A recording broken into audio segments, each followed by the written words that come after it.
June, 1944, the English Channel. A bridge of Allied supply ships streamed into Normandy, and the beachhead grew. A week after D-Day, 500,000 men and their weapons had landed in France. Strengthening the beachhead by advances up to 20 miles, their goal was victory in Europe. Our aviation engineers had followed the assault waves in. Work began on the landing strips as soon as we unloaded our equipment. Some emergency runways were ready for operations in 6 hours. Around us, the Signal Corps boys strung up over a mile of wire every minute. Communications, reinforcements, and supplies were building up for a powerful offensive designed to break out of the bulging Normandy pocket. We pushed south to gain elbow room. But the planned advance by First Army Commander General Bradley was falling behind Eisenhower's timetable. We kept jabbing toward Saint-Lô in rough hedgerow country, a stubborn struggle against strong enemy resistance. The Germans, although one counterattack was smashed, rallied again. They ordered up crack parachute regiments and panzer divisions to seal off the Allied beachhead. Hitler ordered his divisions to hold and force a stalemate. Methodically, they scoured the front with fire to prevent any break through Saint-Lô.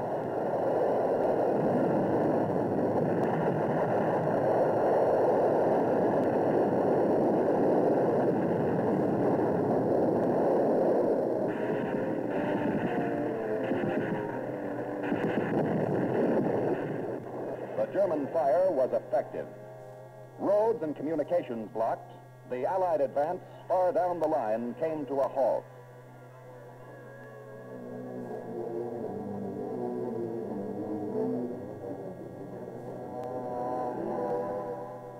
These were the worst days of the bloody Normandy campaign. The ground troops dug in and waited for a break. Those of us in Pete Quesada's 9th Tactical Command had been waiting too. Now, clearing weather gave us a chance to crack the Saint-Lô block. 300 fighter bombers in half an hour. Following us were the heavies. 1,500 were to pass over the target within 60 minutes. A plane every 2 seconds. Cobra was the plan name. With it, Eisenhower hoped to demoralize the enemy in a sector 5 miles long and 1 mile wide. Including medium bombers, nearly 2,400 planes wove this carpet of bombs.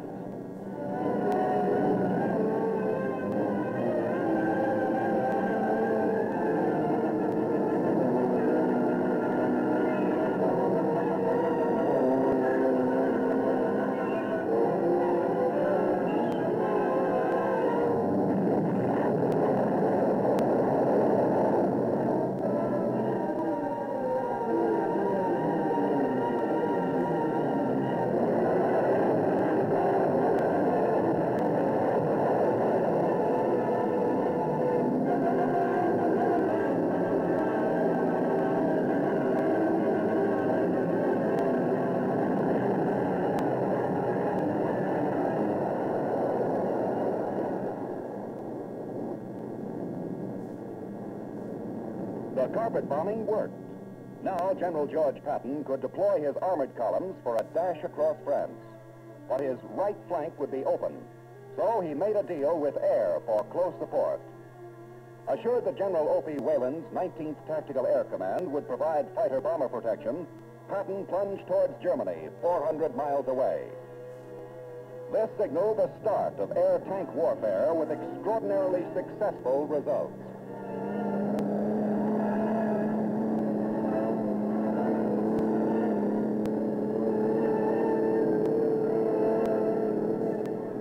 Fighter bomber acted as the eyes of an armored column and communicated by radio phone. Our job was to attack enemy concentrations in advance of our ground forces.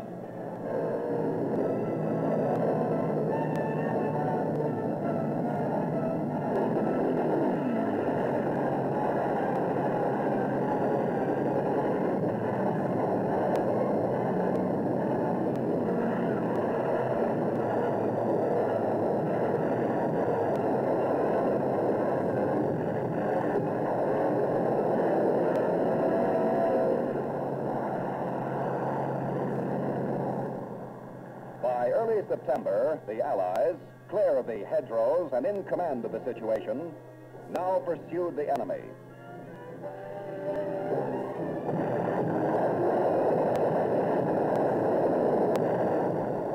Protected and supplied by air, the mobile U.S. Third Army in 1 month was at the doorstep to Germany.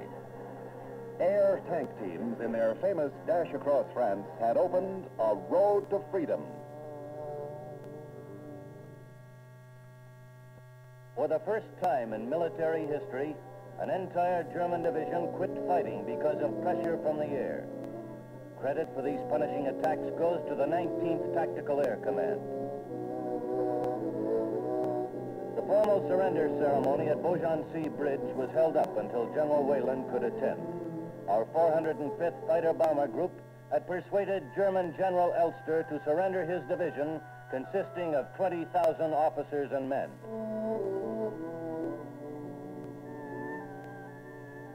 Major General Robert Macon represented the Allies in this unique ceremony. As for the German and his troops, they were the victims of 3 weeks of incessant air attacks which had protected Patton's right flank. Accordingly and appropriately, General Wayland, head of the 19th Tactical Air Command, proudly represented his outfit at the ceremony. Their strafing attacks especially helped cage the enemy spirit. From England and the continent, the directive under which we opened our autumn campaign put German oil in first priority. Next on our target list came munition plants, transportation, and aircraft factories. Our orders were to flatten what was left of enemy war production.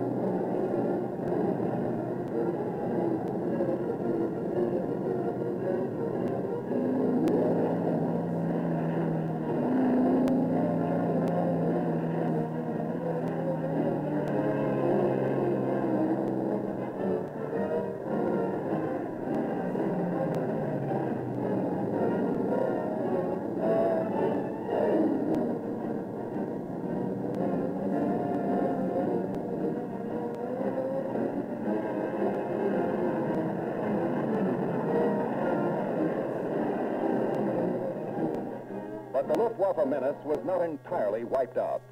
With amazing recuperative powers, with underground factories, with hoarded gasoline, with 350 airfields, the Germans again had air power.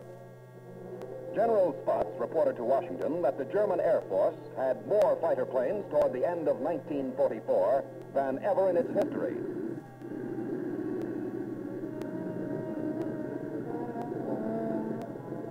On several occasions, the Luftwaffe showed that its new strength could be brought to bear against American bomber formations. Daring rage at his fighter commanders, calling them cowards, and threatened to transfer them into the infantry. Even so, he began to employ his forces in large, concentrated air battles.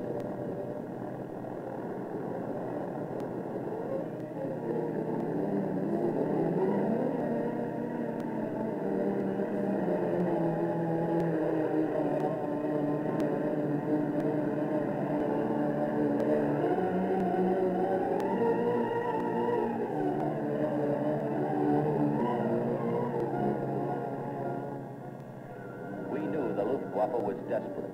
Nevertheless, 8th Air Force bombers pushed through to deliver our knockout punch.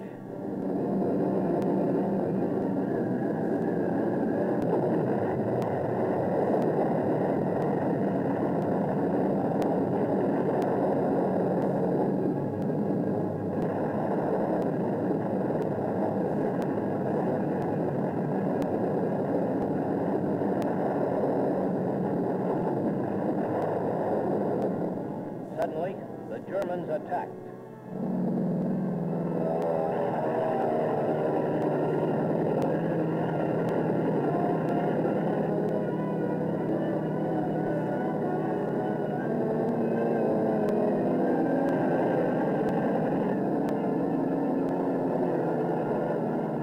But American air air superiority couldn't be shaken.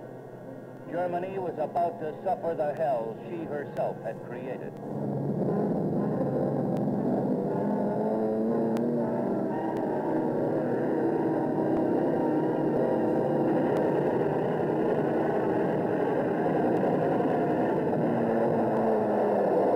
Our 50 calibers hammered the Luftwaffe into flaming oblivion.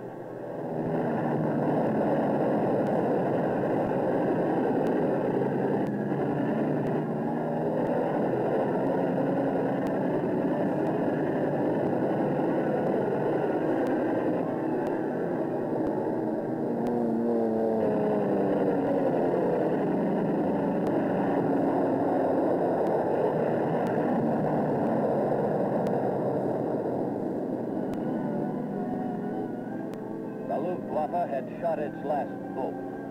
There was blood in the skies over Germany, German blood. Our final air campaigns now swooped down to spread the paralysis of defeat.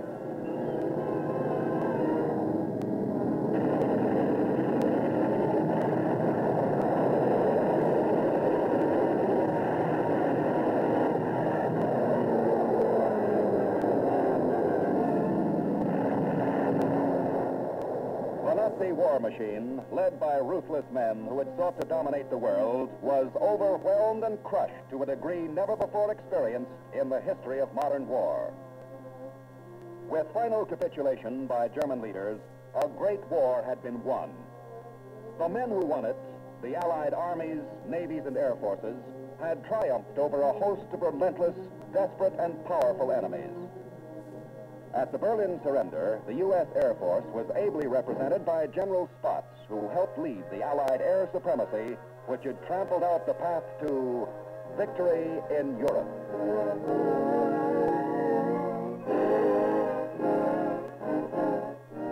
Air power, according to General Hap Arnold, was our margin of success.